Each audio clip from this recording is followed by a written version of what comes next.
Hello, my name is Boris Saltuk. I'm a UDS Corporate Advisory Engineer at Dell Technology Office. In this video, I'm going to take you through the steps of turning a conventional media archive, which typically does not know much about the media that it stores, into a self-describing one. In other words, our media archive will be capable of returning queries by media properties and objects contained within the images at the end of this video. We will also look at how we can also employ Iceberg tables to make our media archive searchable by SQL queries. For this demo, I'll be using Dell Data Lakehouse Hands-on Lab, which is what I have launched already. I'm going to be also using an application to realize all what I have said within the lab. The app is on a public GitHub repository. This repository, amongst the application files, also has information on what the app does and how it does, things like installation steps. There's a workflow section somewhere in the middle of the page. I'd like to take a pause here and explain all this to you. So the first thing that the app does is connect to your S3 object storage and extract EXIF data, which is basically media metadata recorded at the camera end out of images. And then it sends those images to a computer vision AI system, Google Cloud being the only one integrated at present, to detect the objects embodied in the images. It then normalizes and merges these two sets of metadata and writes it back to the object storage in the form of custom metadata. The result of this is that all this metadata can be queried on our object storage using S3 protocol, hence the title for this video, Self-Describing Media Archives. Last but not least, if you have a Starburst Galaxy or Enterprise or Dell Data Lakehouse instance for that matter, the app can also write this metadata into an Iceberg table, paving the way for SQL analytics queries or an AI ML use, such as labeling a training dataset for a large language model. Somewhere close to the bottom of the page, you will see the requirements and installation instructions. Installation process is 5 times fast forwarder here, but if you meet the requirements and just follow the installation steps, you should have a working app in a matter of minutes. The app will be eventually available at HTTPS 127.0.0.1 for the IP and 5000 for the port on your local host, or any of the external IP addresses for that host if you're accessing the app remotely. It's a single web page app with responsive design. The first tab is the source settings, where we set the credentials for our object storage, where our media archive resides in. First, we enter the IP address for the object storage, ideally our own PowerScale or ECS or object scale for that matter. Then we need a bucket which will hold our media archive. I'm going to use S3 browser to create that. So I create this bucket and name it as media bucket, which is empty for now. Let's enter the name of the bucket along with the access and secret keys from the lab documentation. Page size is how many objects each application thread will deal with at any point in time.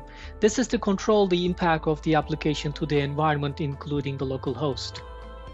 On the image processing settings tab, we have controls on what kind of metadata we want to generate and whether to send it to an Iceberg table that resides in a Starburst instance. We basically turn everything on because we have all the components this time. On the object detection settings tab, we basically have a single string field where we passed in the JSON string value for the Google Vision AI service account key. Let me show you how to generate that quickly. It's easy. First, we log into cloud.google.com and then launch Google Cloud Console. You should have created at least a single project to use any API service from Google Cloud. We click on IAM and admin button, then service accounts, then the service account that we're going to be using, then click keys and generate a new one. The key has to be in JSON format, and just for once, Google Cloud will let you download the key you generated and it will not let you do it again. So don't lose it if you don't want to do this over and over again. We copy over the whole string for the key, which has everything that the app needs to know about Google Vision AI connectivity to the respective field. Next is the Iceberg catalog configuration. For this, we're going to need an Iceberg catalog in the Dell Data Lakehouse instance, which requires a Hive catalog in turn. I'm going to launch Dell Data Lakehouse web interface, log into it using dv admin user, then switch into catalogs, configuration item, and create a Hive catalog first. I'm going to copy over the catalog definition from the lab documentation and use it while creating the Hive catalog. I'm going to pass the catalog information into the respective field, finish this, and assign this catalog to the cluster, which will require a cluster reboot to deploy the new configuration.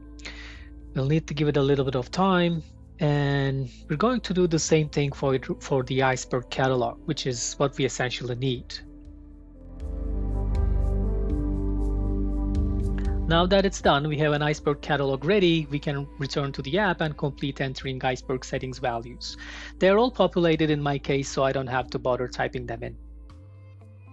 In the runtime settings, we have dry run mode, which helps us assess the time and resources a real application run might take without actually doing it. We have incremental run switch, so after an initial full run, we don't have to scan the objects that have been scanned already. Partial downloads is, have we not turned on object detection in the image processing settings, then it would have been possible to extract EXIF data by just downloading the first 100 KB of each image file. Since we have turned object detection on, then the full payload needs to be downloaded. Therefore, it is turned off and disabled effectively by the application. I limited the number of threads to 8, which is adjustable if you're going to run the app for a large-scale POC or in a production environment. However, I can happily help you increase that. Lastly, there is the temp path that the threads will use for image processing and the debug level for the app logging. Now, before testing out your configuration, the app will not let you save or run anything. Test is successful. That means we're good to go. Before going for an actual run, we're going to need some images in our archive. So let's copy over some images to our archive using S3 browser. I have some images already in a folder. I'm copying a bunch of them. Now, if you look at the HTTP headers for those objects, there's nothing media specific there. So let's run the app and change that for good.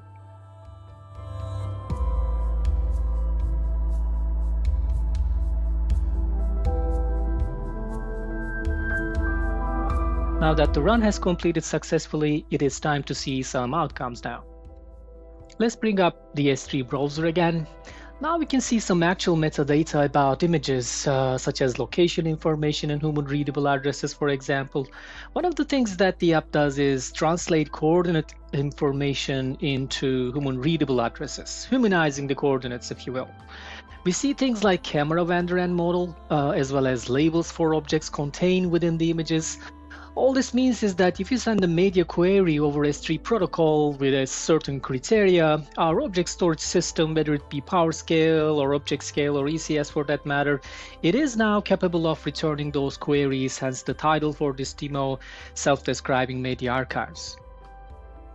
Now let's switch to Dell Data Lakehouse and see how we can make use of the Iceberg table that the app populated using the same metadata. We will go over the query editor. I have some ready-made SQL statements already there. We can see the schema and the table that is populated by the app. When we select everything from that table, we see all the metadata that we saw in S3 headers on our object storage system, but this time in a columnar database table format. Now let's run a query against this table. Let's say we are looking for freezing and glacial forms in the city of Dubai. This whole statement does that. So if we run that, we get a single record. And this record tells us that this photo was taken in Dubai and it has freezing and glacial forms in it because that was taken at Ski Dubai, which is an indoor ski resort. Now let's imagine the use case is a forensic query and we're looking at images that were created at an altitude of 50 or more meters above the sea level on a bearing of 70 to 75 degrees and 5 or more kilometers to the city center of Balıkesir, a city in Turkey, where the backdrop of the image is a plain grassland. Now if we run this, we have the result. Let's see how it matches our query. So it is 58 meters above the sea level. Geolocation bearing is 74 degrees. The distance is 5.54 kilometers to the city center of Balıkesir, and the labels has words plain and grassland. So that's it. I hope it was useful, and thanks for watching.